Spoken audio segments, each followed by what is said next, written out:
Bomb blast వల్ల వీరికి మానసిక ఒత్తిడి పెరిగింది. ఆ కారణంగా వీరికి ఇలా కలలు వస్తున్నట్టున్నాయి. అలాంటి స్థితిలో రోగి తను ఊహించుకున్నవన్నీ నిజాలని భ్రమపడతారు. వారు నిజమని చెప్తున్నవన్నీ అసలు అక్కడ ఉండనే ఉండవు.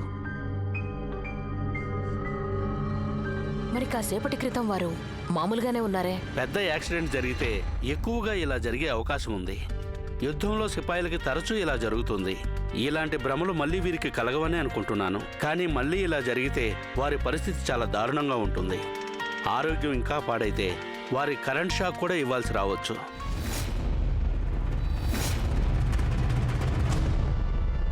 మరి నేను వెళ్ళొస్తాను.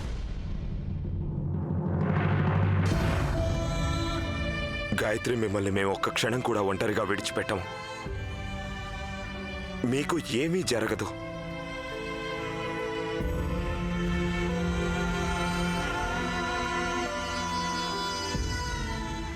బాగా చెప్పారు డాక్టర్ గారు. ఇది ఉంచండి. ఇక నుంచి మేం చెప్పినట్టు మీరు చేస్తుండండి. అలాగే, నేను బయలుదేరుతాను.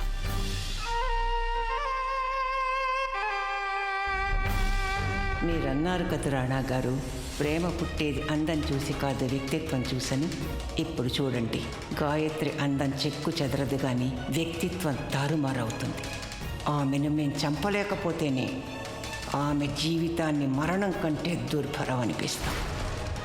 మీరు ఆమెని పిచ్చిగా ప్రేమిస్తున్నారు కదూ, ఇప్పుడు మేము ఆమెని పిచ్చిదాన్ని చేసేస్తాం.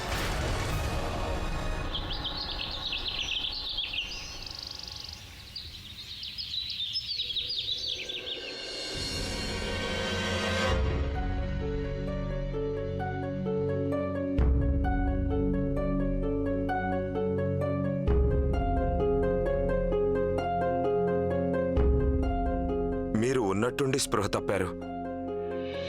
డాక్టర్ అన్నదేంటంటే ఆ బాంబు పేలడం వల్ల మీకు మానసిక ఒత్తిడి ఏర్పడింది అని.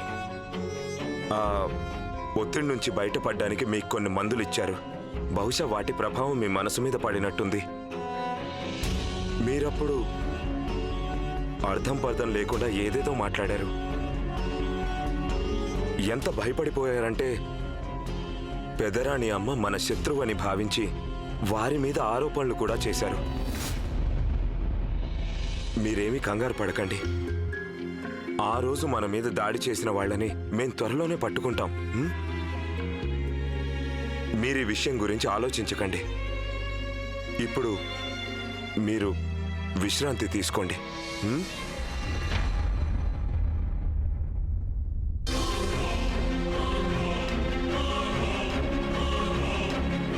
రాణాగారు అన్నదాన్ని బట్టి అప్పుడు నేను చూసినవన్నీ అవన్నీ కేవలం నా భ్రమలేనా, నా పీడకలేనా?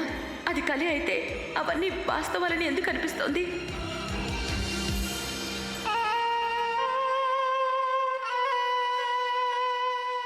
యశోద, గోవర్ధన పూజలో ఏ లోటు జరగకూడదు. అలాగే రాజమాత, మీరొకసారి వచ్చి చూసుకుంటారా? ఎప్పుడు రాణా గారు మా చేతి లడ్డూలు తినకపోతే వారికి దీపావళిలా ఉండదనేవారు. వారి చిన్నతనంలో గోవర్ధన పూజ పూర్తయ్యే వరకు వారిని పట్టుకోవడం కష్టమైపోయేది.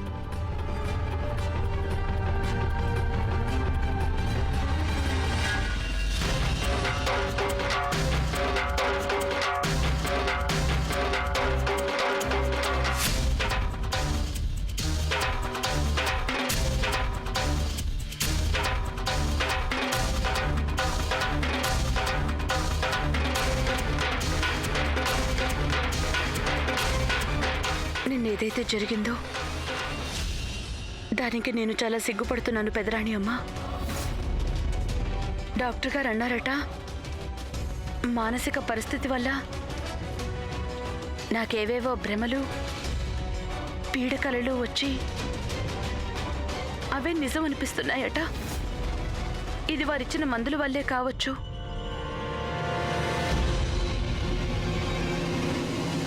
పెదరాణి అమ్మ, పెద్దల్ని అవమానించటం అది మా సంస్కారం కాదు. మీరు నన్ను క్షమించండి. గాయత్రి, కాస్త మా వైపు చూడండి.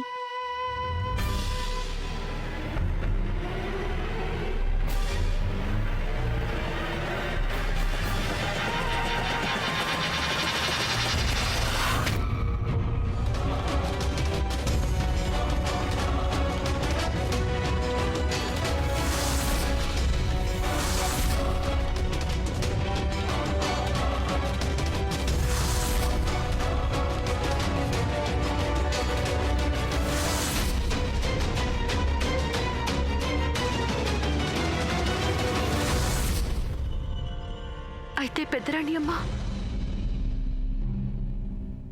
నేను నిన్న చూసిందంతా అది స్వప్నం కాదు, అదే వాస్తవం. అంటే అర్థం రాణి సులక్షణ, వారు సులక్షణ కాదు. మీరు చూసింది స్వప్నం కాదు, అది వాస్తవం. ఆ నల్ల ముసుగు ధరించింది కూడా మేమే. అక్కడ జరిగిందంతా కూడా మేము చేసింది. అక్కడ మేము మీతో చెప్పినవన్నీ పూర్తిగా అమలు చేసి తీరుతాం. మిమ్మల్ని, ఆ రాణా గారిని మా దారి నుంచి తప్పించాలన్న మా లక్ష్యంలో మార్పు లేదు.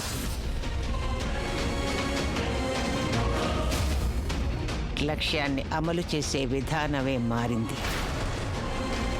ఆ ఆట అదే అయినా ఎత్తుగడలు కొత్తవి. తరచూ జనం పన్నాగాలకి అబద్ధాల్ని ఆసరా చేసుకుంటారు. కానీ ఈ పన్నాగంలో మేము సత్యాన్నే మా ఆయుధంగా చేసుకున్నాం. మీరు వెళ్ళి రాణా గారికి నిజం చెప్పేస్తానంటారా? ఆలస్యం దేనికి? చెప్పేయండి. ఇంతకు ముందు ఒకసారి నిజం చెప్పి చూశారుగా. సర్లేండి, పర్వాలేదు, ఇంకోసారి ప్రయత్నం చేయండి. కానీ ఇప్పుడు రాణా గారికైతే మీరు నిజం చెప్పినా అబద్ధమే చెప్పినా ఏమీ తేడా ఉండదు. వెళ్ళండి, చెప్పి చూడండి వారికి. అప్పుడు చూసుకుందాం వారికి దేని మీద నమ్మకం కలుగుతుందో. మీ మాటల మీద, మా మాటల మీద.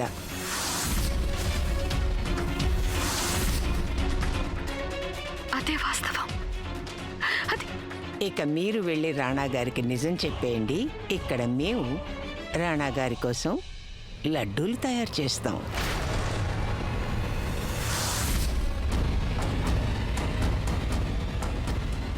అలా జరగకూడదు, ఏది అలా జరగకూడదు.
మీకు తెలుసా, మనం అందరం మట్టి బొమ్మలమే.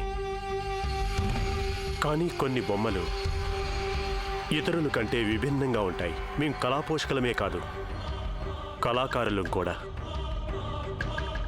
మీ వంటి కళాకారులు ఈ మహల్లో ఉంటే కనువిందు చేసే కళారూపాలు ఇక్కడ కనిపిస్తూ ఉంటాయి.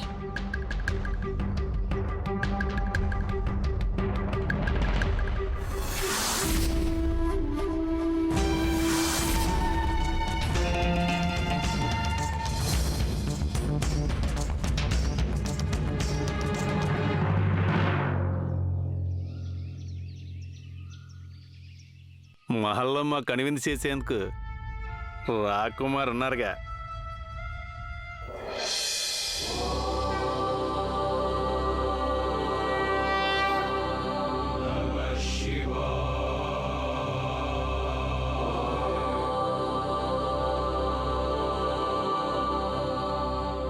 ध्याये नित्यं महेशं रजतगिरिनिभं चारुचन्द्रावसन्तं रत्नाकल्पोज्ज्वलाङ्गं परशुमृगवराभीतिहस्तं प्रसन्नं पद्मासीनं समन्ता स्तुतममरगणे व्याघ्रकृतिं वसानं विश्वाद्यं विश्वबीजं निखिलभयहरं पञ्चवक्त्रं त्रिनेत्रम्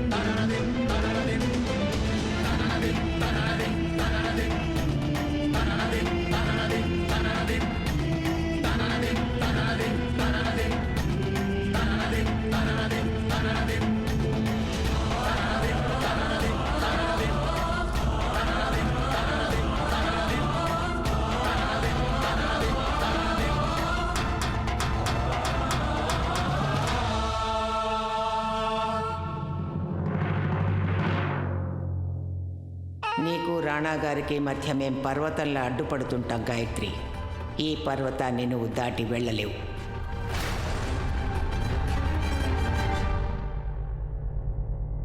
ఆత్మశక్తి అనేది ఉంటే పెద్ద పెద్ద పర్వతాల్ని కూడా చిటికెన వేలి మీద నిలబెట్టొచ్చు. నా ప్రేమ నిష్కళంకమైనది, నా ఆత్మ స్వచ్ఛమైనది. వీటికి మీరు అడ్డుగా నిలిస్తే మీరే చూస్తారు ఈ పర్వతాన్ని ఎలా పెకిలించేస్తానో.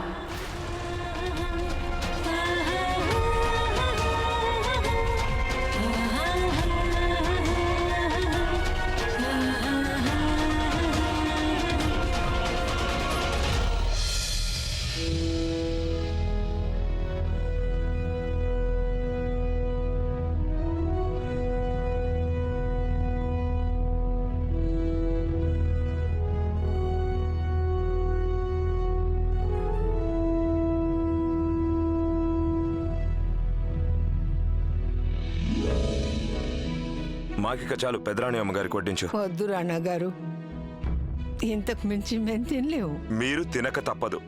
ఎలాగో మీరు మీ తిండి గురించి ఆలోచించుకోరు కనుక మేమే అన్ని చూసుకోవాలి. ఇది తీసుకోండి. చాలు గాని మరీ మీరంతగా చూసుకుంటే మా కడుపు ఉబ్బిపోతుంది. ముసలి నాన్నమ్మంటే రాణాగారికి ఎంత ప్రేమంటే భార్యకి కోపం వస్తుంది.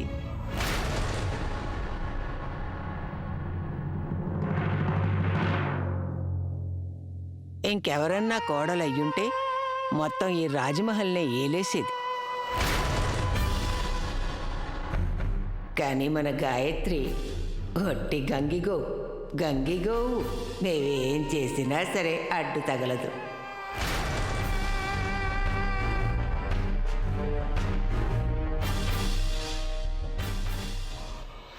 మిమ్మల్ని తప్పకుండా అడ్డుకుంటాను పెదరాణి అమ్మ.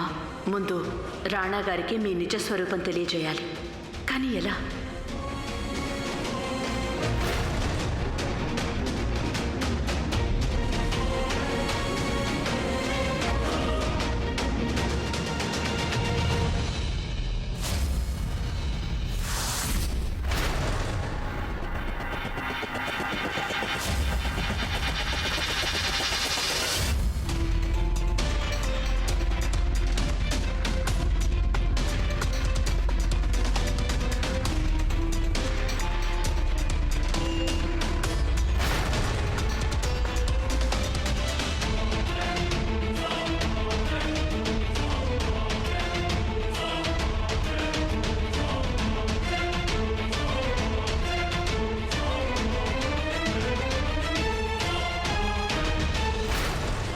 రాణాగారి లడ్డూలో విషం కలిపాం.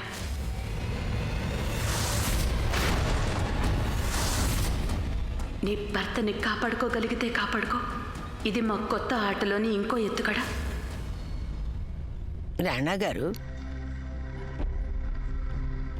ఈ లడ్డు మీరు తినక తప్పదు. ప్రతి ఏడాదిలా మేమే స్వయంగా మీకోసం చేశాం. తినకపోతే మా మీద ఒట్టే. ఇక మీరు వెళ్ళి రాణా గారికి నిజం చెప్పేయండి. ఇక్కడ మేము రాణా గారి కోసం లడ్డూలు తయారు చేస్తాం. అయితే తప్పకుండా తింటాం.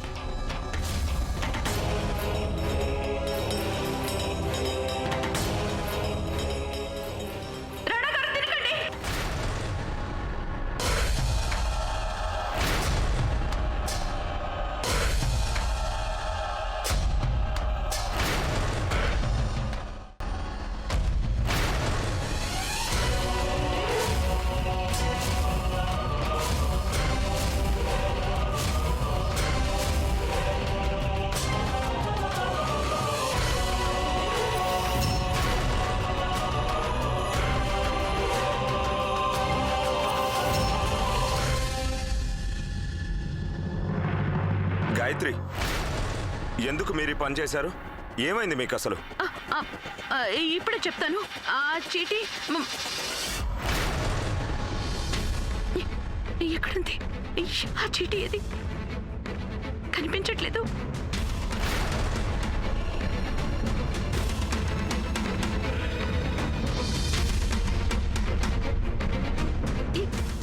ఎక్కడికి పోయింది? రాణి గాయత్రి, ఏమిటి మీరు చేస్తున్నది? రొట్టె ముక్కలో చీటీ ఉంది.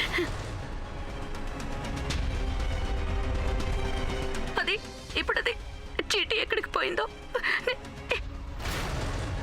గాయత్రికి మళ్ళీ ఆ వ్యాధి తిరగబెట్టినట్టుంది.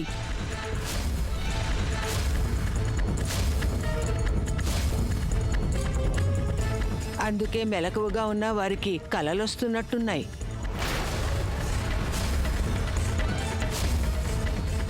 మీరు గదిలోకి వెళ్ళి విశ్రాంతి తీసుకోండి. రాణా గారు, నా మాట నమ్మండి. నేను అబద్ధం చెప్పడం లేదు. ఇది నా భ్రమ కూడా కాదు. అది పెద్దరాణి అమ్మ ఓ కొత్త ఆట మొదలు పెట్టారు. వారు మన ఇద్దరిని హతమార్చాలనుకుంటున్నారు. గాయత్రి, వారే నాకు స్వయంగా చెప్పారు. ఓ కొత్త ఆట ఆడతానన్నారు.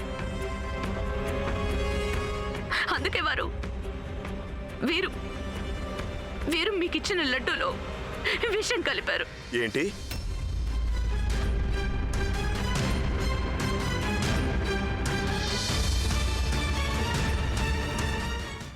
గాయత్రి, ఏంటి మీరు అంటున్నది?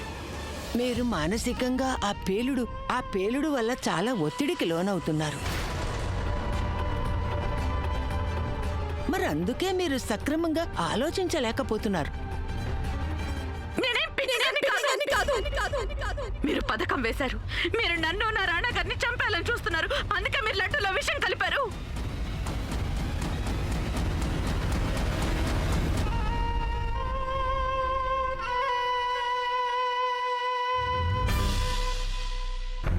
మేం కన్నీరు కార్చిన, రక్తాశ్రువులే కార్చిన రాణా గారి తండ్రి మా సవతి కొడుకునే వాస్తవాన్ని మార్చలేం కదా.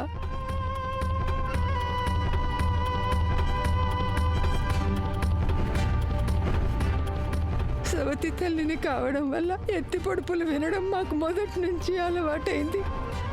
కానీ ఇలాంటి ఆరోపణ ఇంతటి అభాండం ఇంతవరకు ఎవరు మోపలేదు. పెదరాణి అమ్మా,